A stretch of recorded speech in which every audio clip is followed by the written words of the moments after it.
இயக்குனர் லோகேஷ் கனகராஜ் எல்சியூ அப்படின்னு ஒன்று கிரியேட் பண்ணாலும் பண்ணார். அவர் எப்போ படம் எடுத்தாலும் இது எல்சியூவாக இருக்குமா எல்சியூவாக இருக்குமான்னு சொல்லி எக்ஸ்பெக்டேஷன் அதிகமாக வச்சு கடைசியில் அது எல்சியூவாக இல்லை அப்படின்னா அவங்களோட ரசிகர்களோட எதிர்பார்ப்பு எல்லாமே வந்து டவுன் ஆயிடுது அப்படின்னே சொல்லலாம். லோகேஷ்க்கு மேலே உள்ள எதிர்பார்ப்பு எல்லாமே வந்து டவுன் ஆயிடுது அப்படின்னே சொல்லலாம். எதனால் அப்படின்னு பார்த்தீங்க அப்படின்னா லோகேஷ் கனகராஜ் வந்து இவரால் எடுத்தால் எல்சியூ படம் எடுத்தால் மட்டும்தான் ஓடும் படம் அப்படின்ற மாதிரி ஒரு எண்ணத்தை வந்து லோகேஷ் கனகராஜும் கொடுத்துட்டாங்க அப்படின்னு தான் சொல்லணும். அதனாலே வந்து பார்த்தீங்க அப்படின்னா லோகேஷ் கனகராஜ் ஏதோ வைக்கணும் அப்படின்றக்காண்டி இந்த எல்சியூ கனெக்ட் வைக்கணும் அப்படின்றக்காண்டி வந்து கடைசியில் ஒரு சீனில் இந்த லியோ அப்படின்லாம் வச்சுட்டு வந்துட்டு இருந்தார். ஸோ கூலிலே எப்படி தான் வைக்க போகிறார் அப்படின்னு சொல்லி நிறைய பேர் வெயிட் பண்ணிட்டு இருந்தாங்க.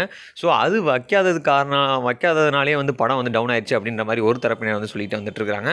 இதனால் லோகேஷ் கனகராஜ் ரொம்பவே அப்செட்டில் இருக்கார் அப்படின்னு தான் சொல்லணும். ஸோ இன்னும் வரப்போகிற படங்களில் புது ஸ்கிரிப்டோட அவர் வந்து இனிமேல் இனிமேல் படங்கள் எல்லாமே எல்சியூவாக இருக்காது அப்படின்ற மாதிரி சொல்கிறாங்க. ஸோ இதனாலே கைதி 2 வந்து இப்போதைக்கு வந்து ஸ்டாப் பண்ணி வச்சிருக்காங்களாம். ஸோ வெயிட் பண்ணி பார்க்கலாம் லோகேஷ் கனகராஜ் வரப்போகிற ஸ்கிரிப்ட் எப்படி எடுத்துகிட்டு வரார் அப்படின்றத. உங்களுக்கு தெரிஞ்சுன்னா இந்த வீடியோ கமெண்ட் பண்ணுங்கள், லைக் பண்ணுங்கள்.